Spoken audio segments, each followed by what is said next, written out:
The final and deciding game between Snoot and Sage takes place on Daybreak. Starting to the top right, we have the Team Liquid Zerg player, and at the bottom left of the map, his opponent Sage. Unable to take the 2-0, he won game number 1, Star Station, then on the second map on Belcher Vestige, Snoot took him down.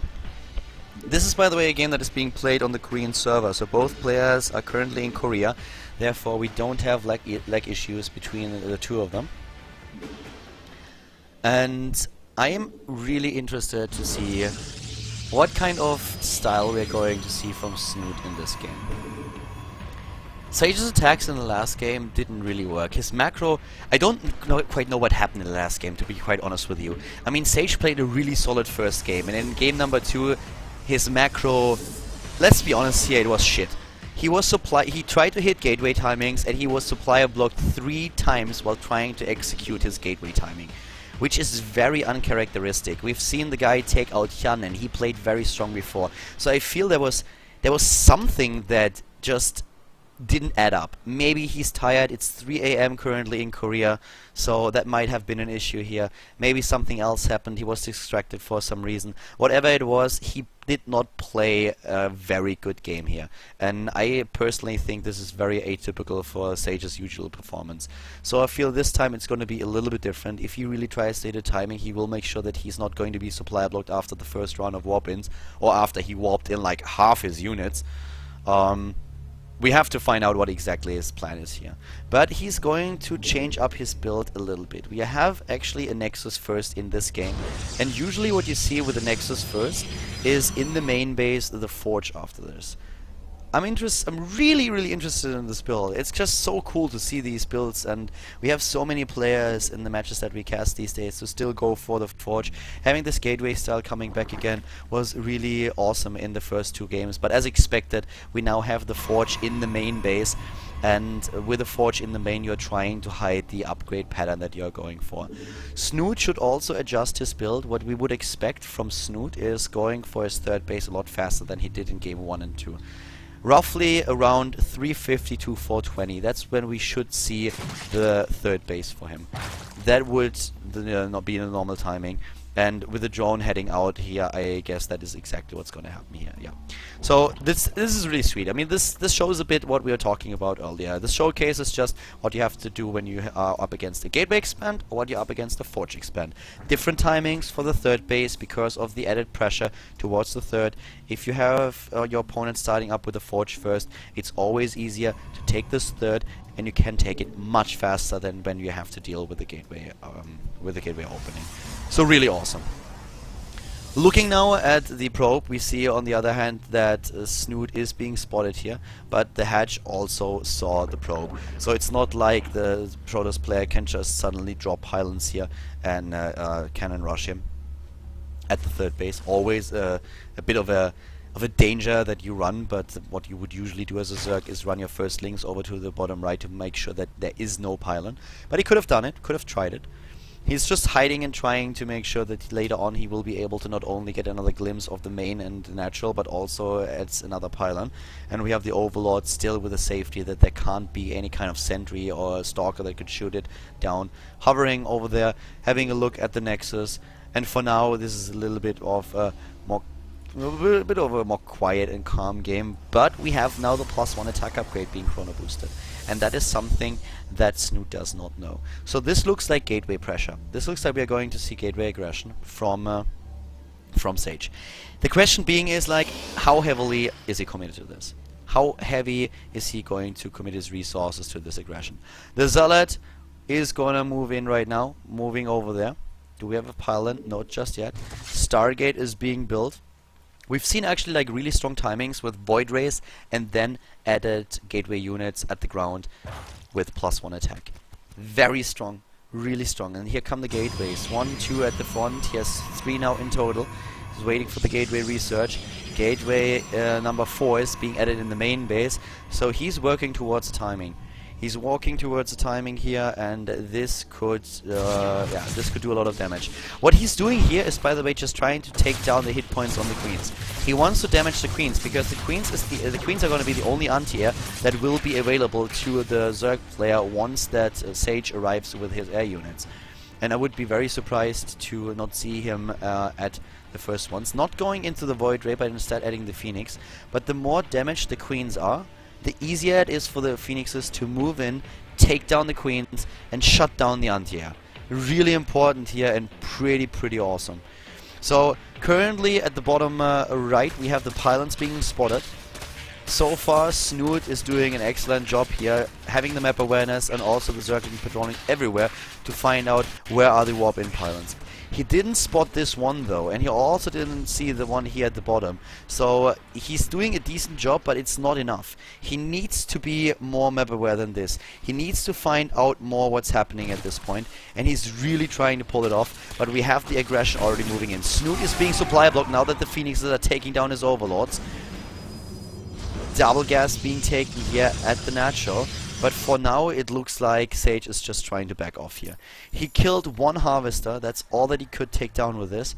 He still has the forward pylon, both of them, but he is now trying to do a bit more damage with the Phoenixes, not focusing that much on his ground army, and trying to take a third base behind this. So I actually like Snoot's position a lot more than I like Sage's here. Sage was trying to damage with this, but then he realized that Snoot was ready. He had the roaches already in position, and with the spore crawlers being available to deal with the Phoenixes and the extra queen, that's something where it's a bit risky for Sage to actually engage into this. So we have now the Zerg immediately heading into the infestation pit, and it's just a very dangerous position for Sage to be in. He wants to transition, he wants to get the third base, but he's also in a position where he needs to pressure his opponent, or Snoot will just able to do whatever he wants to. And we have seen Snoot favoring this style with a fast Hive tech that he's also using in this game. Hive at 950. 950, guys. He's going into Hive. He wants to go into Vipers and also, of course, into the Hydra. So I wouldn't be surprised to see the Hydra then in just a few seconds here. Roach Hydra with Viper. Very strong, especially when your opponent takes a third base. The one risk that you run when there is no third base coming is a push with 2 Colossi and range. But usually when you see this push, it comes at a time where even the Vipers will be enough to deal with it. You don't necessarily need a Spire for Corruptors. A lot of Zergs are trying to get into the Hive a little bit faster, but Snoot is one of those who does that a lot faster than others. And what we currently have is the Hydra then coming up, syncing up very well with the Hive.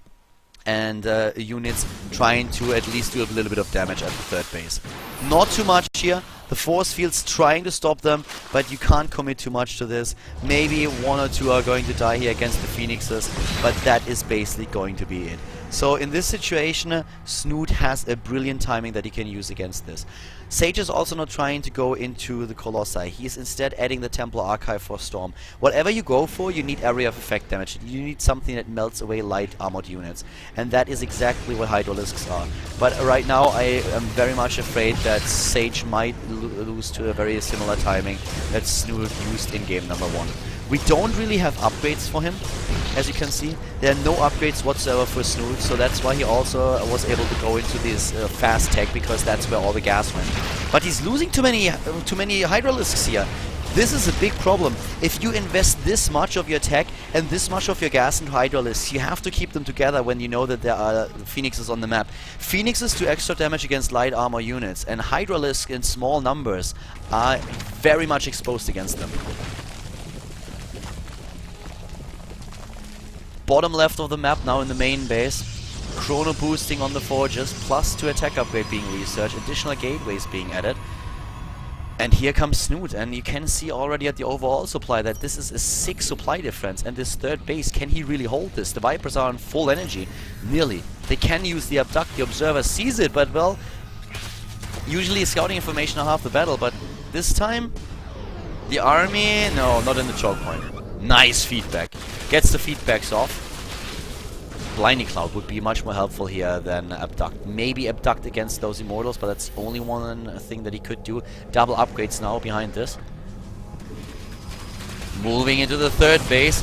Where are the Vipers? They're trying to find an opening, but the Phoenixes are also there. There's the first Abduct. double Immortal Abduct, and now the Roach is of course shining here. And the Storm upgrade is done. He has Storm. There's the Blinding Cloud though. The first Storm is good. Immediately Snoot moving back with the Hydralisk, but they still take a massive amount of damage, and more Zealots are being warped in. The force fields are decent, but the Nexus is gone. The Snipe is good. Snoot taking down the third base of his opponent, while he himself is already on 4 bases, taking the fourth here successfully. And now the Vipers moving in again, going here for the Consume to have the energy once more for Carol Sting Abduct, and also immediately going for the added Blinding Clouds. We have +1/+1 halfway done, and the Spire as a transition. This is now all about the money. And the supply block once again for Sage. This is continuing to be the theme, and yeah, a bit of a problem here. Storms are really good, but they could not save the Nexus, and that was the worst case scenario here. Losing the Nexus, he goes into double Nexus right now, but of course what Snoot is attempting to do is shutting down the attempts of the Protoss player to stabilize before he can capitalize on those double Nexi that he's currently building. Broodlords as a transition, and this is going to potentially hit Sage very hard. Another Storm being used here. The Vipers have to be careful. Feedback is always an option. Here comes the army. Vipers trying to find a good spot. Once more, the Storm's being baited out. No feedback just yet. A lot of Storms still available to the Protoss player. It's not like he's run out of energy or anything. Even Archons now joining the composition. We have also the charge upgrade being upgraded and halfway done with the Great Aspire. Once we have the Broodlords in here, guys, it's gonna be a very different ball game, especially since we not even have Blink. It's not like we have like too many Archons or anything. The anti-air here, don't want to say it's non-existent, but it's definitely not enough to deal with the Broodlord army. Sage is moving out though, and so far the Great Aspire is not done. Here comes the Abduct again. The double Storm is good on the other hand, and that's a lot of damage done. Oh my god, Thor would be jealous. So many Storms are just smashing units at the ground now. We have the Spinecrawlers lending their extra strength to this, but Snoot with the reinforcements should be able to hold here. 30 additional Roaches are moving in very soon. He still has a lot of Spinecrawlers that it can at least delay the Protoss player a little bit. Another Abduct trying to get the Immortal up to the front. The Spinecrawlers doing damage. The fourth base still very much exposed. The Roaches moving in right now. Sage with another round of Warp-ins. And the Broodlords are being morphed as we speak. Most of those Spinecrawlers are already gone though, but the rest of the Roaches are cleaning house right now. He's moving in once again, and another round of Warp-ins are not going to change the course of this battle. Sage has to retreat. He has 4 bases now, but Snoot he held, and now he has his own Broodlords. He has 6 Broodlords, and we have not a single Stalker left in the game. 2 Phoenixes. Things are grim. Things are very grim for Sage. Polt is waiting in the final. He is going to face either Snoot or he might be facing Sage here. But so far it looks good for the Team Liquid player. Team Liquid Snoot is on the verge of advancing to the finals. Here we have the Broodlords. They are entering the stage. They are moving in.